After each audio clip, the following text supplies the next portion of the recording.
사랑합니다. 성도 여러분, 목요일입니다. 하나님의 축복을 기대하십시다. 하나님의 축복을 소망하십시다. 하나님 크신 하나님이십니다. 그리고 내가 어떻게 하면 이 땅에 사는 동안에 하나님의 영광이 위하여 살아갈 것인가? 이 내 인생의 티핑 포인트가 무엇일까? 하나님 그 은혜를 주시옵소서. 소망하십시다. 놀라운 일이 일어날 겁니다. 터닝 포인트만 갖고 안 돼요. 티핑 포인트. 하여튼 이번 주간에는 이게 머릿속에 콱 박혀야 돼요. 저도 그 축복을 받고 싶은 거거든요. 우리 배원교회가 그렇게 됐으면 좋겠어요. 숫자가 많지 않아요. 성도들의 믿음이 약한 사람은 터닝 포인트를 경험하고 막 티핑 포인트까지 경험해서 우리 배원교회를 통하여 역사가 나타나면 좋겠다는 거예요. 왜요? 하나님 살아계시니까 제가 하는 거 아니라는 겁니다. 하나님이 하시면 놀라운 역사가 일어날 줄로 믿습니다. 하나님이 하시면 됩니다. 시간이 짧은 게 아니에요. 하나님 손이 짧은 것도 아닙니다. 하나님 앞에서 기대하십시다. 기대하십시다. 말씀 봅니다. 히브리서 5장 12절에서 14절 말씀. 히브리서 5장 12절에서 14절 말씀입니다. 때가 오래되었으므로 너희가 마땅히 선생이 되었을 터인데 너희가 다시 하나님의 말씀의 초보에 대하여 누구에게서 가르침을 받아야 할 처지이니 단단한 음식은 못 먹고 젖이나 먹어야 할 자가 되었도다. 이는 젖을 먹는 자마다 어린 아이니 의의 말씀을 경험하지 못한 자여 단단한 음식은 장성한 자의 것이니 그들은 지각을 사용함으로 연단을 받아 선악을 분별하는 자들이니라. 아멘. 히브리서 말씀이 지금 이번 주간에 생각해보는 지난 주일부터 생각해보는 터닝 포인트와 티핑 포인트에 대해서 아주 잘 요약해서 정리하고 말씀해주고 있어요. 이런 거예요. 때가 오래되었으므로 이런 거죠. 교회 다닌 지 오래됐고 신앙생활 한 지도 오래됐고 너 어릴 때 주일학교에서부터 중고등부, 대학부, 청년부에서 교회 봉사도 해보고 다 해봤다는 겁니다. 아니면 지식적으로는 하나님에 대해서 알고 있다는 겁니다. 교회를 다닌 지 5년이 되고 10년 가까이 됐다는 겁니다. 그런데 뭐예요? 마땅히 그런 정도 되면 선생이 돼야 되는데 가르치는 자가 되어야 되는데 너희가 다시 하나님의 말씀의 초보에 대하여 누구에게서 가르침을 받아야 할 처지가 됐다. 완전히 거꾸로 가고 있다는 성장도 없고 교회도 안 나가고 내 마음대로 살고 세상이 좋고 그 인생은 살만하다는 거죠. 아니면 그냥 웅크리고 쪼그라지고 걱정하고 두려워하고 아니면 교만하고 자기 마음대로 산다는 겁니다. 그래서 뭐라고 이야기해요? 단단한 음식은 못 먹고 젖이나 먹어야 할 자가 되었도다. 우리 나이 때는 우유를 먹어야죠. 엄마 젖을 먹어야죠. 그러나 이유식을 하고 때가 되면 밥을 먹고 젖은 끊는 거예요. 그죠? 나이 20살이 돼서도 젖 먹고 있으면 어떡해요? 큰일 나요. 큰일 나요. 왜 큰일 나요? 1차적으로 이빨이 먼저 상하더라고요. 우리 초등학교 다닐 때 지금도 기억나요. 제 옆자기였기도 하고 6학년 때까지 그랬던 여자아이가 하나 있는데 공부는 잘했어요. 젖을 오래 먹으면 공부를 잘하나? 그런 건 아닐 거예요. 그런데 그 아이가 초등학교 1학년 넘어서까지 막내였는데 엄마 젖을 먹었어요. 치아가 다 상했더라고요. 여자아이니까 막 어릴 때 시골이니까 막 이빨이 다 썩어 있으니까 얼마나 힘들었겠어요. 뒤에 대학교 와서 우연히 기차에서 고향집에 가다가 서울에서 저도 대학 다니고 그 친구는 서울대를 다니고 이러면서 이렇게 만났는데 보니까 막 치아를 새로 하느라고 힘들어 하더라고요. 이건 여단이고요. 다 그렇다는 건 아니고요. 어른이 되어서도 젖을 먹고 있으면 안 되잖아요. 뭘 해야 돼요? 밥을 먹어야죠. 밥을 먹어야죠. 성경이 그 이야기를 하고 있는 거예요. 맨날 달라 주여 주여가 아니라 이제 하나님의 영광을 위하여 어떻게 살아갈 것인가 장성한 자가 되어야 되는 거죠. 책임을 지는 거예요. 남자들 같으면 군대 가서 나라도 책임지고 그죠?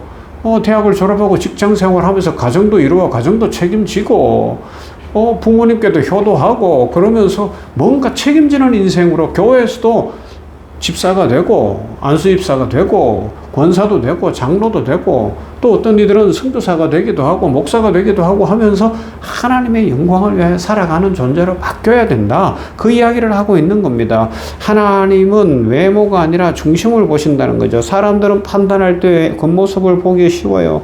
어떤 옷을 입었는지, 어떤 직업을 가졌는지, 어떤 집에 사는지, 어떤 학력을 가졌는지가 중심일 수 있습니다. 그러나 하나님의 중심은 우리가 성경에서 귀가 아프도록 듣는 이야기 뭐에 중심을 보신다는 겁니다. 사람의 마음을 보십니다. 그 사람이 가지고 있는 진짜 관심이 무엇인지를 보는 것입니다. 그 사람이 진짜 사랑하는 것이 무엇인지를 보십니다. 그 사람이 가장 소중하게 여기는 것이 무엇인지를 보신다는 겁니다.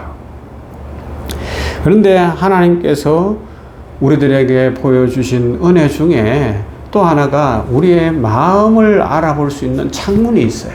그 창문이 뭐예요? 기도예요. 기도. 기도하는 내용을 보면 영혼이 드러나는 거예요. 그래서 기도는 우리 영혼의 거울이라고도 표현하는 거죠. 기도를 들어보면 사람의 신앙의 수준이 보이는 거죠. 기도를 들어보면 그 사람의 가치관이 보입니다. 기도를 들어보면 관심사가 보입니다. 영적 상태가 드러납니다. 그래서 기도가 그 사람이 누구인지를 알려주는데, 그래서 통성기도 하자 그래도 사람들이 안 하려고 하나요? 부끄러워서? 아니에요. 당당하게 해야죠. 부러지져 기도해야죠. 예수님도 통곡하며 울며 부러지져 기도했는데 우리들 그렇게 해야 되지 않겠습니까? 우리가 기도하는 그것이 바로 우리 자신입니다. 우리가 가장 많이 기도하는 그것이 바로 우리의 관심사입니다. 우리가 가장 간절히 부르짖는 것이 우리의 우선순위입니다. 그래서 다시 말씀드립니다. 기도는 우리의 영적 상태를 드러냅니다. 얼마든지 사람들 앞에서 자신을 포장할 수 있어요. 신앙이 좋은 것처럼 할 수도 있어요. 경건한 척 할 수도 있어요. 걱정 없는 척 할 수도 있어요. 아주 그렇게 자존심 세우고 갈 수도 있을 거예요. 그러나 기도는 속일 수 없습니다. 왜 그런가 하면 기도는 하나님 앞에서 솔직해야 되는 시간이에요. 정직해야 되는 시간이에요. 그래야 응답을 받습니다. 히스기야 왕이 하나님 앞에 정직하게 벽을 향하여서 기도하는 거예요. 물론 그 다음에 응답이 오고 나니까 교만해서 바벨론에서 그냥 사람들이 오니까, 이 당시 바벨론은 강대국이 아니었거든요. 어제 살펴본 말씀에도 보면 뭐예요? 6절에서 아수르의 손에서 너희를 지켜준다 그러잖아요. 당시는 아시리아, 이 아수르가 세계 강대국이었어요. 전 세계가 아수르 때문에 힘들었는데 그 지켜준다 그랬는데, 그 틈새에서 바벨론이 성장하기 시작을 한 거예요. 그러면서 어떻게 하면 우리가 강대국이 될 수 있을까 틈을 노리면서 이스라엘에게 찾아왔던 거죠. 그때 그 전략도 모르고 뭐 하는 거예요? 막 창고를 열고 해서 우리가 이 정도로 잘 산다, 내가 이 정도 대단하다, 교만해서 자랑하다가 결국 다 망하는 거예요. 다 망하는 거예요. 왜 그렇게 됐어요? 하나님 앞에 간절히 기도하고 하나님 이들이 찾아왔는데 이게 무슨 일입니까? 라고 물었다면 하나님이 지혜를 주셨을 거예요. 깨닫는 은혜를 주셨을 거예요. 그런데 자기가 막 그냥 대단한 줄 알았던 거죠. 영적 상태가 거꾸로 떨어진 거예요. 교만하다 보니까 영적 상태가 완전히 어린아이가 된 겁니다. 여러분, 이게 참 중요한 겁니다. 그래서 우리의 신앙은 자라야 하고 기도도 자라야 할 줄로 믿습니다. 히브리서 5장 12절은 매우 안타까운 말씀이죠. 때가 오래되었으므로 너희가 마땅히 선생이 되었을 터인데, 얼마나 안타까운 말씀입니까? 신앙생활을 오래 했습니다. 교회를 오래 다녔습니다. 모태신앙입니다. 말씀도 많이 들었습니다. 그런데 지금은 교회도 안 나가고 있습니다. 어린아이가 되어 있습니다. 그래서 단단한 음식은 못 먹고 젖이나 먹어야 할 자가 되었다. 신앙에도 성장의 단계가 있어요. 갓난아이는 젖을 먹습니다. 자연스러운 일입니다. 아무도 갓난아이에게 야채를 주고 채소를 주고 김치를 갖다 주고 고기를 갖다 주지 않습니다. 그러나 나이가 들어가면 맛있는 것들이 달라지는 거죠. 신앙생활도 마찬가지입니다. 처음 교회에 나왔을 때는 자기 문제를 위해 기도하는 것이 당연하죠. 그러나 그 다음 단계로 성장해야 한다는 것입니다. 기도의 성장은 신앙의 성장이고 하나님 나라를 구하는 관심의 확장으로 나타나죠. 어린아이는 자기밖에 몰라요. 배고프면 울어요. 졸리면 울어요. 불편하면 울어요. 세상 중심이 자기 자신입니다. 그러나 건강하게 성장하면 점차 다른 사람을 생각합니다. 부모님을 생각합니다. 형제를 배려합니다. 친구를 생각합니다. 공동체를 생각합니다. 우리의 기도도 똑같습니다. 영적으로 어린아이인 사람은 자기 문제에 집중합니다. 그러나 성숙한 사람은 점점 하나님의 뜻에 관심을 갖고 말씀을 붙듭니다. 그래서 이 땅만 보던 사람이 하늘나라를 보고 공동체를 생각하게 되고요. 선교지를 생각하게 되고요. 가난하고 어려운 사람들을 생각하고 이번에 베네수엘라처럼 저렇게 지진이 나고 어려울 때 나하고 하등 관계가 없지만 내가 어떻게 도울까를 생각하고 길을 찾아보고 그들을 품고 기도하게 되는 것이죠. 진정으로 티핑 포인트를 경험하게 되면 기도의 세계부터 넓어지고요. 우리의 삶의 지경이 넓어지는 겁니다. 야베스의 기도를 하시지 않습니까? 종에게 복에 복을 더하사 적의 지경을 넓혀주시고 주의 손으로 도사 모든 환난에서 명쾌하시고 근심이 없게 하옵소서. 하나님이 그 구하는 것을 허락하셨더라는 겁니다. 그 어려운 시제, 그 광야 시절 속에 하나님 앞에서 지경을 넓혀달라고. 왜요? 하나님의 뜻을 이루어가기 위해서 그런 것 아닙니까? 기도는 우리의 영혼의 거울입니다. 기도를 한번 들여다보세요. 자기 자신이 보일 겁니다. 기도를 들여다보면 우리의 관심이 보일 겁니다. 기도를 들여다보면 나의 신앙의 수준이 보이고 우리 가정의 신앙의 상태가 보일 것입니다. 여러분, 성장해야 되지 않겠습니까? 티핑 포인트를 경험하면서 가정도, 개인도, 교회도, 나라도 살아나는 역사, 부흥의 역사가 있기를 주님의 이름으로 축원합니다.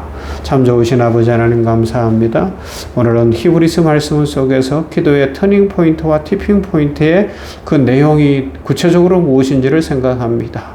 아버지 하나님이여, 젖이나 먹는 어린아이에 머물러 있는 상태가 되면 안 되는데, 아버지여, 단단한 음식을 먹어야 되는데, 너무 많은 사람들이 신앙생활을 오래 하고 모태신앙이 되고 예수님에 대해서 수도 없이 들어도 자존심에 매여 있고 이 땅에 매여 있고 자기 자신에 매여 있고 교만에 매여 있다 보니 아버지 하나님이여, 어린아이 수준에 머물러서 터닝포인트를 경험했지만 다시 옛날로 유턴하는 어리석은 인생이 되는데, 아버지 오늘 이 말씀을 묵상하는 주의 백성들은 진정 터닝포인트를 넘어 티핑포인트를 경험함으로 부흥의 역사를 경험하며 살아나는 역사를 경험하며 풀리는 역사를 경험하며 축복을 누리며 하나님의 영광을 위하여 하나님 나라를 위하여 복되고 아름답게 살아가며 펼쳐지는 인생이 되도록 복을 내려 주시옵소서. 나라와 민족을 불쌍히 보시고 이 당권 경쟁 때문에 여야 할 것 없이 요란하고 혼란한 이때에 아버지 하나님이여, 대통령을 비롯한 위정자들을 정직하고 신실하게 하시고 여야가 상생의 정치를 펴게 하시고 정치, 경제, 사회, 문화, 교육 전반에 은혜를 더하시며 가난하고 힘들고 어려운 사람들이 더워지는 때에 같이 사는 세상이 될 수 있도록 복을 내려 주시옵소서. 예수님 이름으로 기도하옵나이다. 아멘. 406장입니다. 고난 내용은 편히 쉴 것과